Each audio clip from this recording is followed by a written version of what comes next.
बड़ा महत्वपूर्ण सवाल उठाया कौशिक जी ने। वो ये कह रहे हैं, वो जो आपने देखा होगा बहुत वायरल हो रहा है, वो कह रहे हैं सोने का पुल जो आपने बनाया है, देखा आपने मुंबई को नवी मुंबई से जोड़ने वाला जो पुल है अटल सेतु जी, जिसका उद्घाटन भी हुआ, पीएम साहब ने किया, उसका टोल सुनकर सब दंग है। हैरान करने वाली बात है कि कार पर प्रति माह जो है पास की कीमत 12,000 रुपए के पार, साल भर का हो गया 1.5 लाख रुपया कार का। अगर सोचिए अगर मनोज पंडित जी वहां से जा रहे हैं तो 1.5 लाख रुपए के लगभग बैठेगा। तिलक जी, आज हम लोग ट्रेन से जाते हैं, बस से जाते हैं, हवाई जहाज से भी जाते हैं। क्या सबका किराया सेम लगा सकते हैं क्या?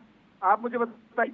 सबको एक साथ नहीं तोल सकते ना। नहीं सर, मैं आपकी बात समझ नहीं पा रहा हूँ। एक मिनट, आप ये कह रहे हो कि सबका किराया एक महीने के अगर 12,500 रुपए और एक साल का 1.5 लाख रुपए हुआ, महंगाई बढ़ाएगा या कम करेगा मामला? तिलक जी, को जरूरी है ना जाए उस पुल से? भाई जिस रूट से आप जा रहे थे उससे जाइए। सरकार ने ये मैंडेटरी किया है क्या? आपको सरकार ने ये मैंडेटरी थोड़ी किया है कि उसी पुल से जाना है आपको। आप जिससे जा रहे थे उससे जाइए। जिसके पास कैपेसिटी है, जिसको समय बचाना है, जिसको ईंधन बचाना है, जिसको सारी चीजें करनी है। अच्छा, तो यानी आप ये कह रहे हो कि जो अमीर लोग हैं उनके लिए आपने पुल बनाया है? पुल तो देखिए तिलक जी, पुल अमीर गरीब नहीं होते।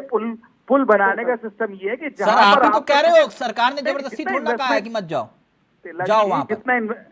तिलक जी, इन्वेस्टमेंट वापस कैसे आएगा? आप सर मैं आपकी बात समझ रहा हूं, आप जो बात कह रहे हो, लेकिन हमारे देश में सर आप ही की बात लेकर जा, जो मुफ्त में अनाज के लिए 80 करोड़ लोग सरकार पर निर्भर हैं, आप ही के मुताबिक है ना सर? आप फ्री में राशन दे रहे हैं, अभी तक दे रहे हैं। जनता के बीच में आप एक ऐसा पुल बना रहे हैं, उद्घाटन कर रहे हैं, जिसका किराया साल का 1.5 लाख रुपए है ना सर? और ट्रक वालों के लिए 5 लाख रुपए बन जाता है सर इस हिसाब से। तो जिस नॉर्मल ट्रेन में जाते थे वो ट्रेन का किराया कितना हुआ करता था?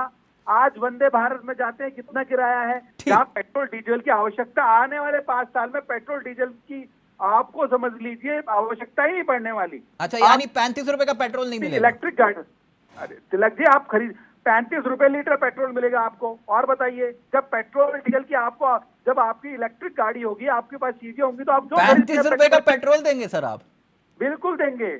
आप देखिए, आप तो ऐसा समय ऐसा आ जाएगा तिलक जी, आप कहोगे मैं पेट्रोल डीजल को मुफ्त में तो लेंगे नहीं हम। अच्छा, क्या कहेंगे आप पेट्रोल डीजल का? आप ये बताइए, आपको पेट्रोल डीजल क्यों चाहिए? गाड़ी चलाने के लिए चाहिए ना। बड़ी दिलचस्प बात कही पंडित जी ने। कह रहे हमने थोड़ी ना कहा है जिसको जाना है जाओ, नहीं जाना मत जाओ, मर्जी आपकी। जो माहौल है, जो चीजें हैं, वो राम मंदिर को लेके हैं। 500 साल बाद देश में राम मंदिर बन गया है, चीजें हो गई है, प्राण प्रतिष्ठा हो रही है, पूरे देश में दिवाली मनने का माहौल है तिलक जी। और आप कहते हैं कि ये जातिवाद नहीं बचा। आप में राम मंदिर की बात कहां से आ गई? नहीं, राम मंदिर का माहौल इसलिए आ गई ना क्योंकि सरकार जो माहौल है तो यानी कुल मिला के राम के नाम पर ही वोट मांगोगे ना? तिलक भाई, नहीं, वोट हम मांगेंगे नहीं, राम के नाम पर ही वोट। आप ये कह रहे हो कि हम राम के नाम पर वोट नहीं मांगेंगे, पब्लिक देगी राम के नाम पर वोट? मैं समझा नहीं आपकी बात। नहीं, आप भाव समझने की कोशिश कीजिए, तो वर्ड समझने की जरूरत नहीं है। नहीं, आप समझाइए, मैं भाव समझ जाऊंगा। समझाइए एक बार कि पब्लिक जो है राम के नाम पर वोट देगी, हम नहीं मांगेंगे। नहीं, पब्लिक, देखिए, पब्लिक राम के नाम पे, मेरा मतलब ये है कि